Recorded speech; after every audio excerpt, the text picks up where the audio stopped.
2019 Gadchiroli landmine పేలుడు.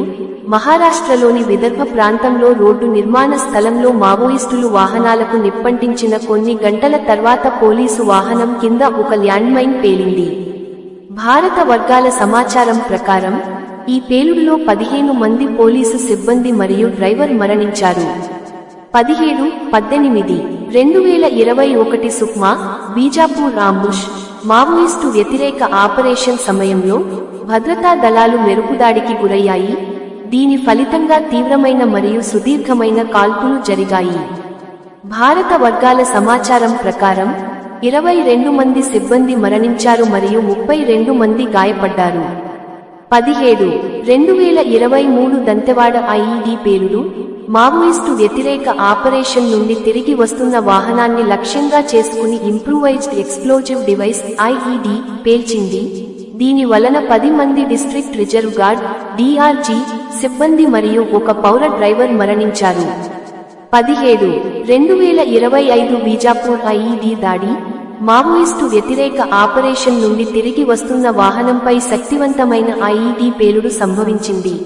దీని ఫలితంగా 8 మంది జిల్లా రిజర్వ్ గార్డ్ డిఆర్జీ సిబ్బంది మరియు ఒక పౌర డ్రైవర్ మరణించారు. 17-2025 మే 21న ఛత్తీస్గఢ్లోని అబుజ్మార్లో భారత భద్రతా దళాలు మరియు నక్సల్స్ మధ్య జరిగిన కాల్పుల్లో రావుతో పాటు మరో 26 మంది నక్సల్స్ మరణించారు. 4 దశాబ్దాల తిరుగుబాటు చరిత్రలో భారత భద్రతా దళాలచే చంపబడిన మొదటి ప్రధాన కార్యదర్శి ఆయన. ఛత్తీస్గఢ్లో జరిగిన ఎన్కౌంటర్ మావోయిస్టు పార్టీ కేంద్ర కమిటీ కార్యదర్శిగా ఉన్న నంబాల కేశవరావు అలియాస్ బసవరాజు మృతి చెందాడు.